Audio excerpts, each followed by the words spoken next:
DMF. I am your host, Justin Yance. This is episode 57, and I'm going to be talking about quite a bit. I'm going to talk a little bit about Larry King, who just passed away, Conor McGregor, Christopher Nolan breaking his ties with Warner Brothers, some of the books I read. I'm going to talk about the film Red. I'm going to talk about my favorite moments from Boys Season 2. And we're also going to talk about WandaVision Episode 3. And then I'm going to talk about politics with the inauguration. And we'll end with a quote. So, stay tuned.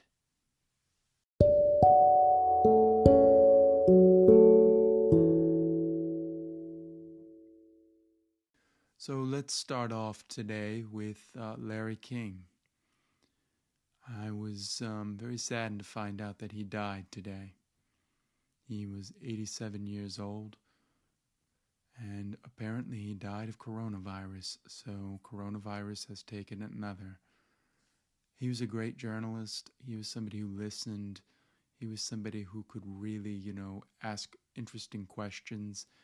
If you look at his interviews, he always got a lot out of people that you didn't think you could get out of.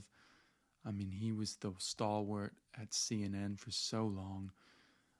Bill Maher looked up to him. So many people looked up to him. Chris Jericho wrote something really nice about him. I mean, I'm very saddened by that. He was a special interviewer. A lot of people like to make fun of his voice and be like, But beyond that, he always found the truth of the person. He was doing his other interview show on, I forget what channel it's on, but you could watch it on YouTube. And he interviewed a lot of interesting people there. He interviewed a lot of wrestlers. He always had, I wouldn't say he knew everything about the subject, but he would ask questions, poignant questions that would illuminate a subject. I'm trying to think of an example. But to me, when I think of, interviewers, this is a tall order. I don't know if it's I think Dan Rathers would be more the Edward R. Murrows, but I think Larry King is kind of up there. He was somebody that he interviewed everybody. Jerry Seinfeld, there was a clip where he was kind of mad at Larry King for saying that Seinfeld was canceled, and he was just joking. And Jerry Seinfeld, made that known on Twitter today. So that's good. People can know that there was no bad blood between the two, but just a great person. And somebody that I think a lot of people loved, and he never took himself too seriously. He laughed. He was, he had his signature look. They had him read, mean tweets on Jimmy Kimmel, and he was kind of disgusted, but he was willing to play along.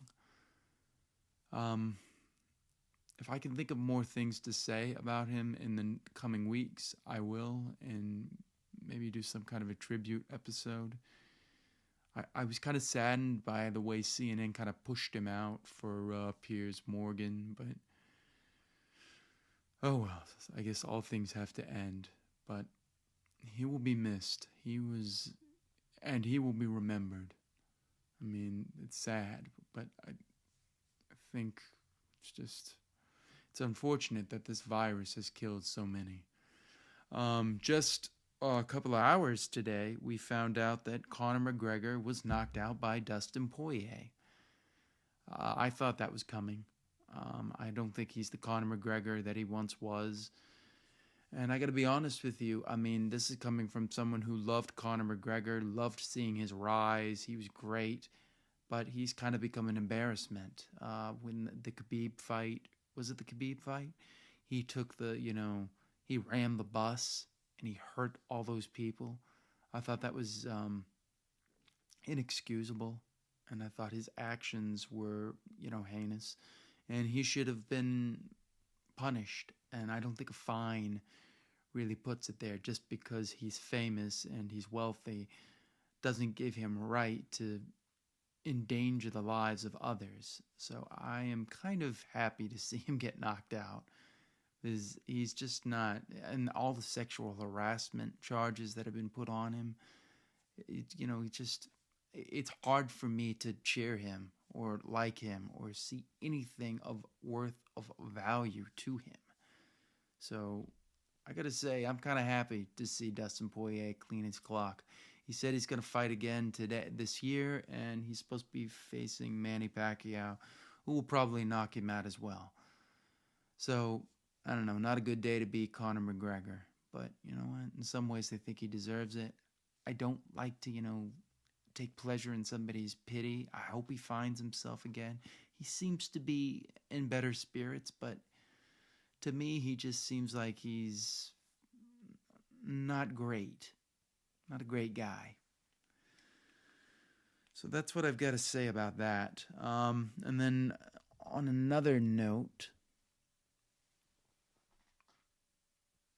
Christopher Nolan has broken his ties with Warner Brothers. He's very upset about the streaming on the same day as released in theaters, but I think Christopher Nolan needs to realize that it's not the same world anymore. I don't think you're going to see these big, huge theaters anymore packed to the gills. It's just not going to happen. The world has changed. A lot of people are afraid to go out. The only other choice is to have the film sit on the shelf. A lot of people can't get to the movie theater. New York still doesn't have movie theaters open. I'm fortunate in Charlotte, North Carolina, there are some movie theaters open, but I think the streaming on the same day is the right thing to do at this point in time. You'll still have people that will want to go out and see the movie, but I gotta be honest, the film process has been kind of destroyed in theaters. You get a lot of unruly people, and you're paying astronomical prices for food. It's ridiculous.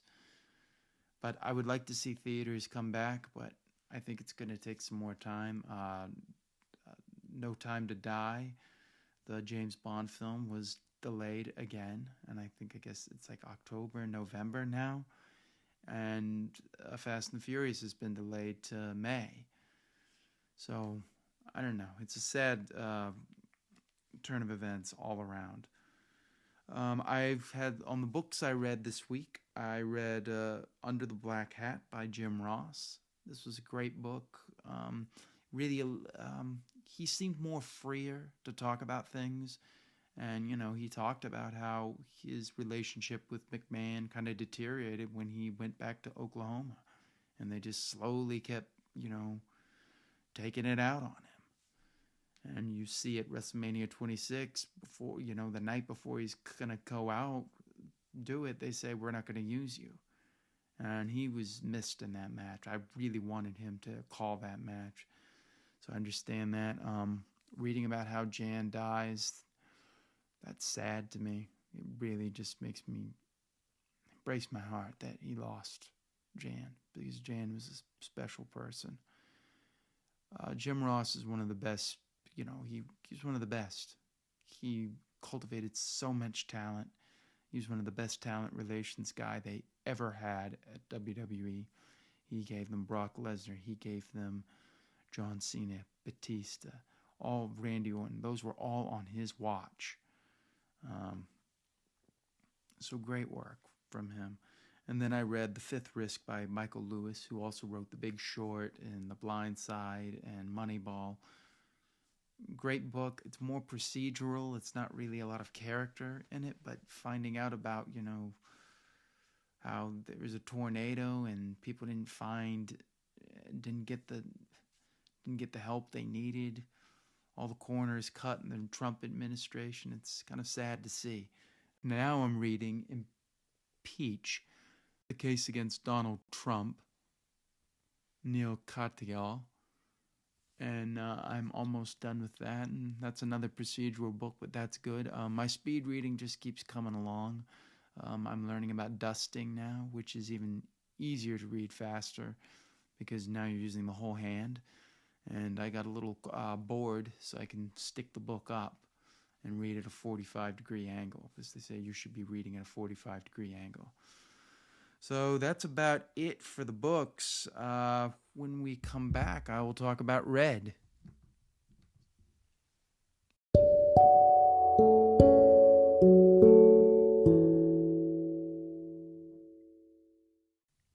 Red, which is directed by Robert Schwink.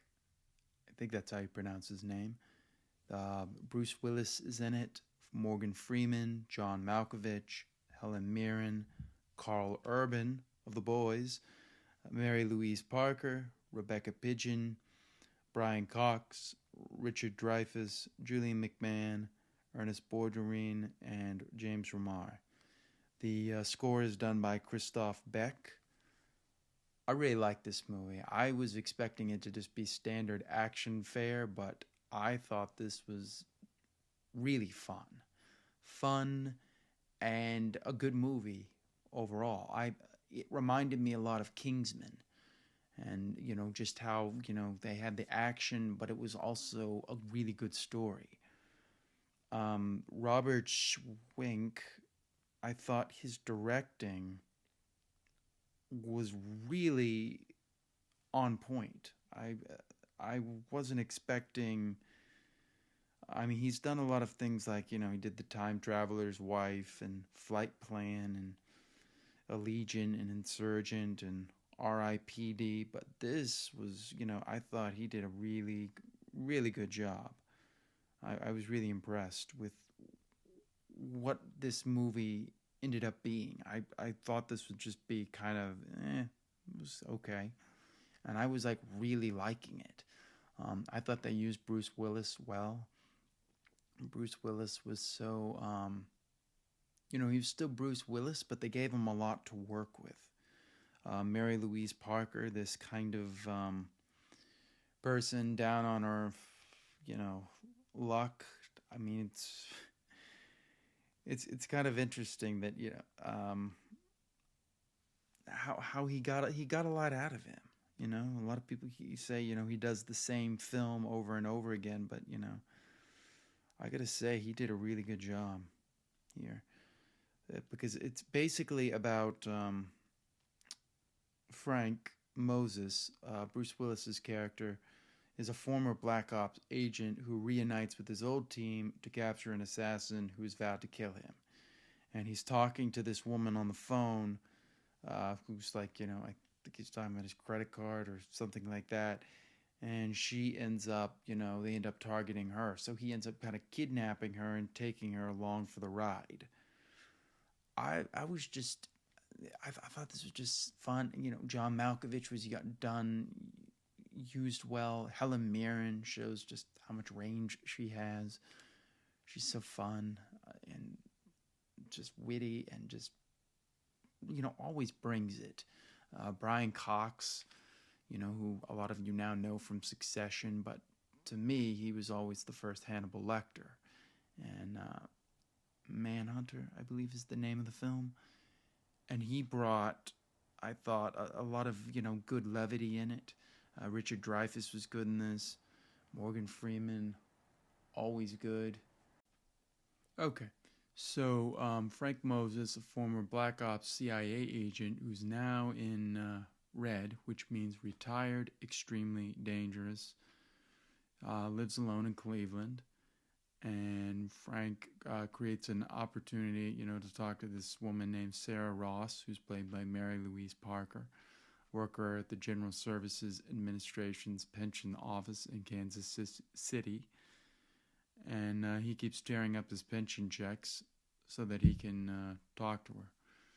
And that's kind of how the film gets started. But I just loved everything they did with this film. I thought, I don't want to give away spoilers. I could talk about spoilers, but I would just be talking about the whole film. I thought the whole film was good. I was very surprised. I did not expect to like love this. Now I haven't seen the sequel yet, and I might go and watch the sequel.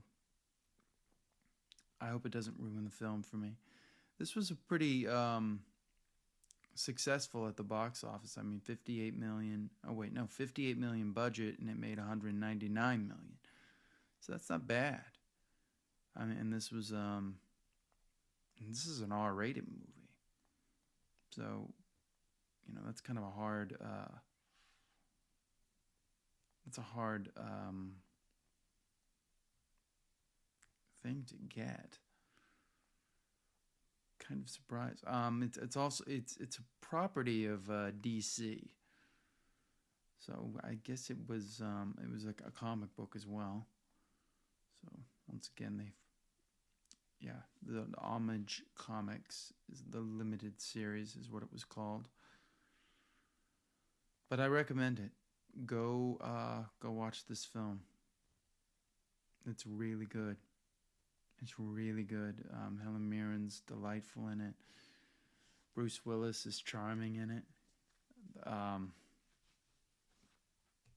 Mary Louise Parker is so good. You're seeing it kind of through her eyes. Carl Urban, always good. He's kind of the guy hunting Bruce Willis. I won't talk about why, but he's great in it. Really good cast. I just everything great all around. I can't say anything bad about this. All I can say is go see it, watch it. You can't go wrong with this film. And with that, I will be talking about Boys Season 2 when we come back.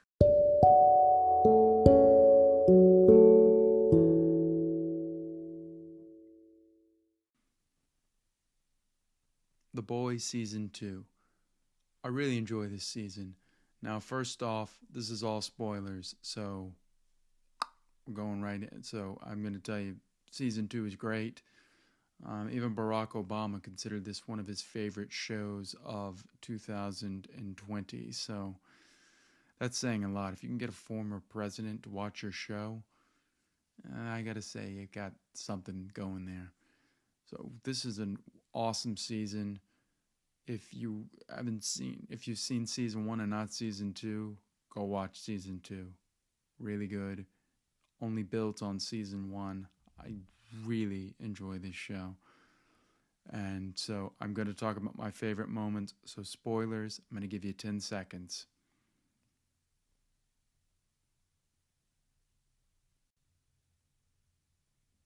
Okay. So I like Kimiko's reunion when she finally meets her brother again.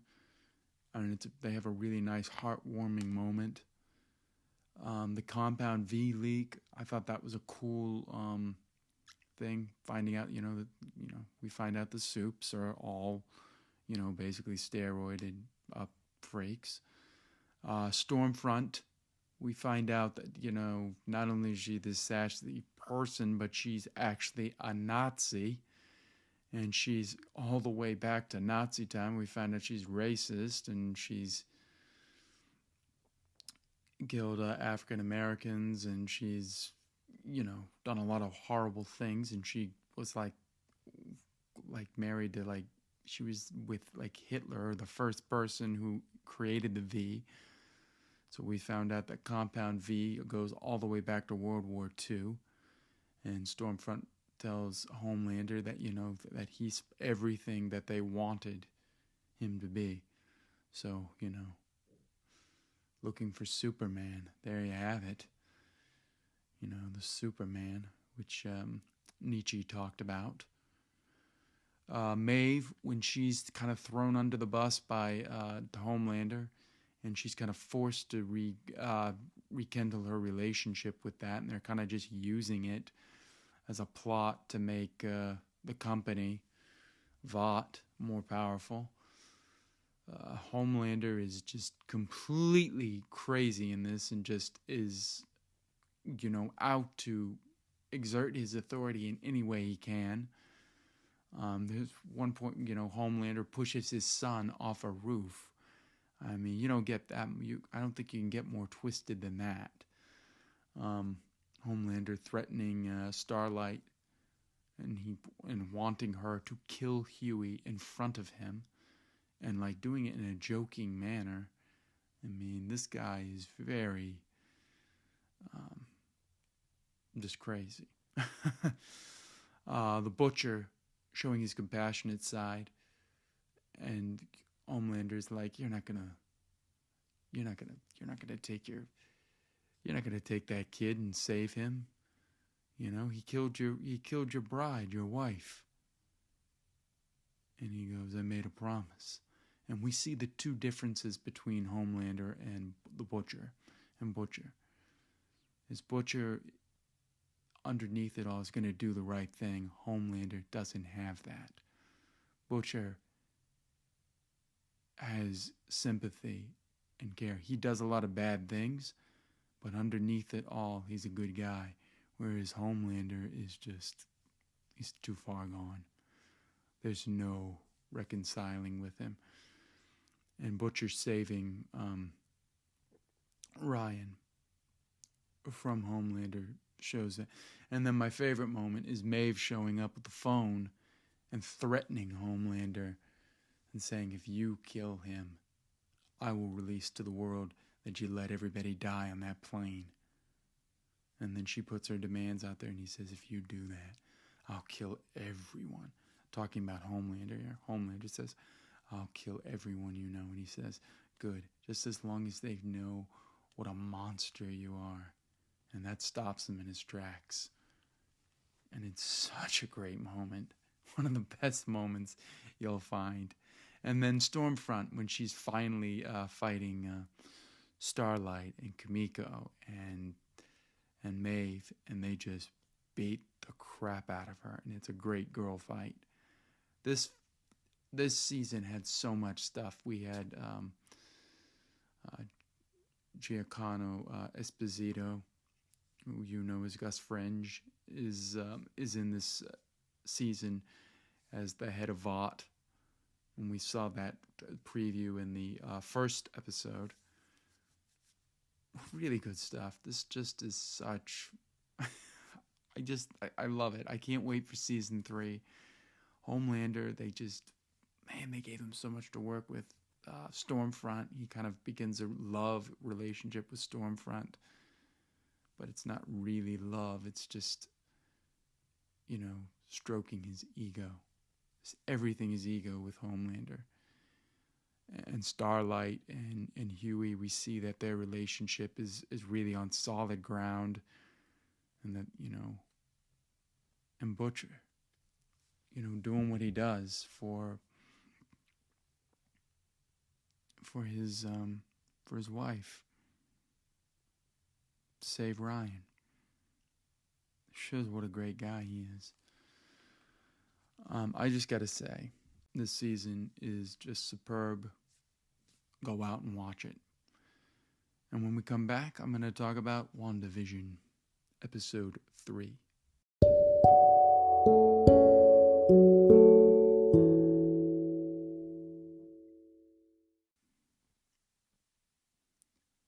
WandaVision, episode 3. I love it. So good. It's right up there with Mandalorian. Some people, what we're finding out is that critics really like this and audiences are not liking it. It might be a little too strange. And I remember Winter Soldier and Falcon was supposed to be the first show, but because of delays with coronavirus, WandaVision ended up becoming the first show. I really like this. This is so different. It just, wow, just continues to it just shows you the range these characters have. And I'm going to get into spoilers in a minute here, but I'll talk a little bit about, this one was really all set around the Brady Bunch and the 70s sitcom. So with that, I need to get into spoilers because I'm afraid I'm going to, ruin it. So 10 seconds.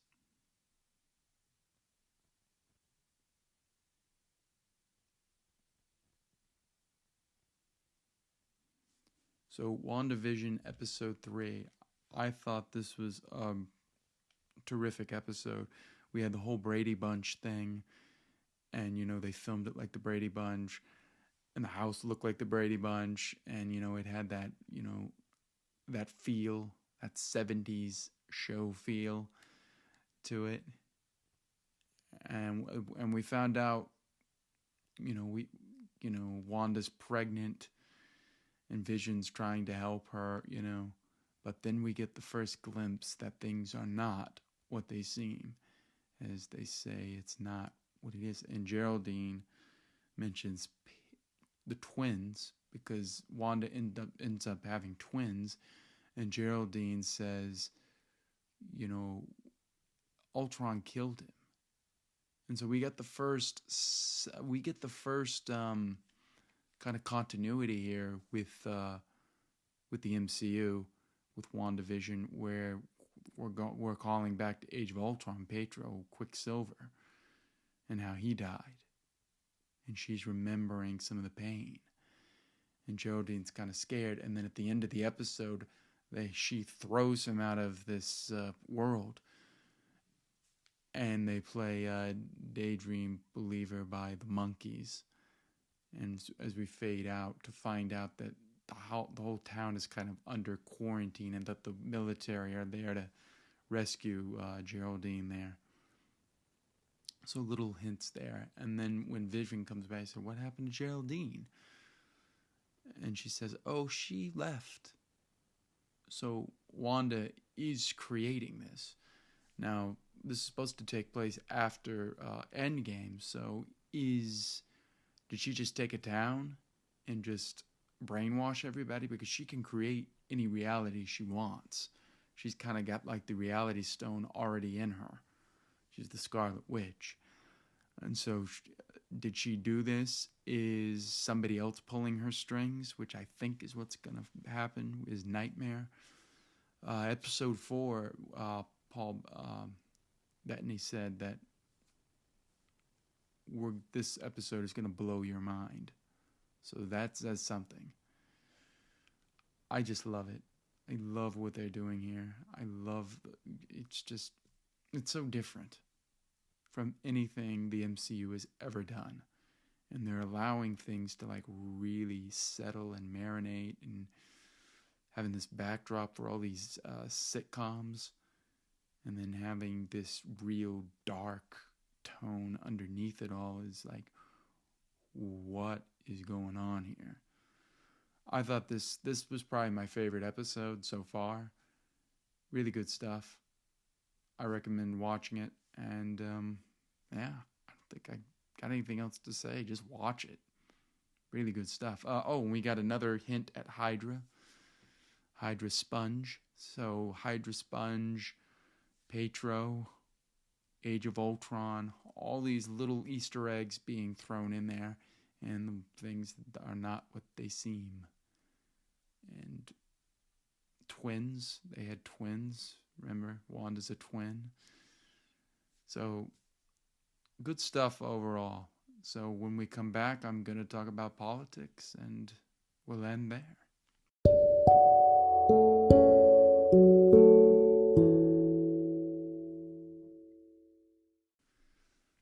So here we are, we're at politics. Big day on Wednesday.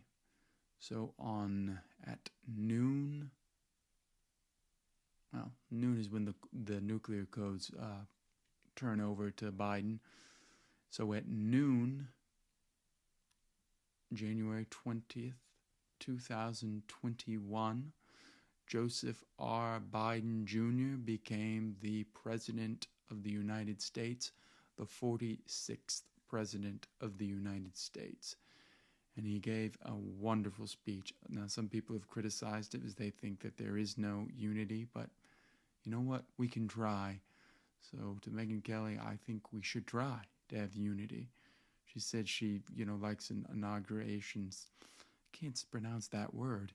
Inauguration speech as much as the next person, but she doesn't believe she thinks we're divided and we'll stay divided. And she's probably right about that, but this was a great moment for the country. Donald Trump at 8:45. You left on a chopper to go to Air Force Base. He mentioned nothing of coronavirus, which is unfortunate because he says we did such a good job. You tanked the economy, and you gave us the worst disease we could ever have, and we had sedition and insurrection. I mean, what more could you do? You were impeached twice, but I digress. Let's talk about Biden. So Biden took over. Jen Psaki is his press secretary.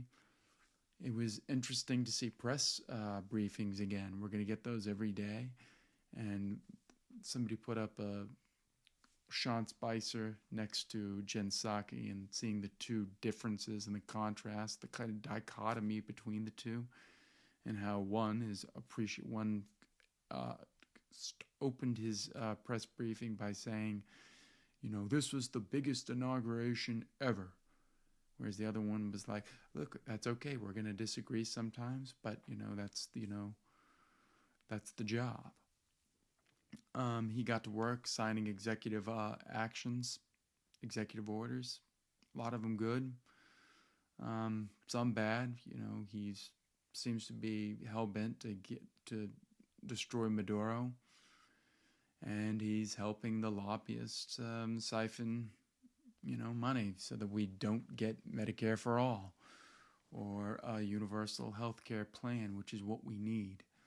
So that's kind of disappointing. But he did a lot of good things, so I can't be too upset.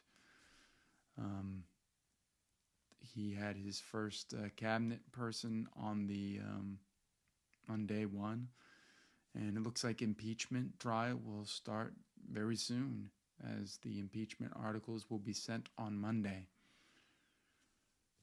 So it looks like all things are back to normal. Hopefully we can get health care, and it looks like immigration is the thing he wants to tackle. More power to him. I hope he does it. I thought he did a great speech. It's one of the best inauguration speeches I've heard.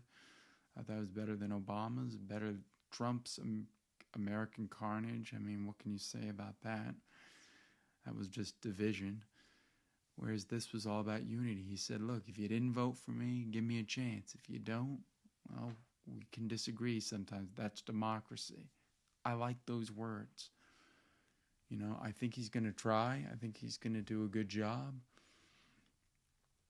It was nice to see unity again.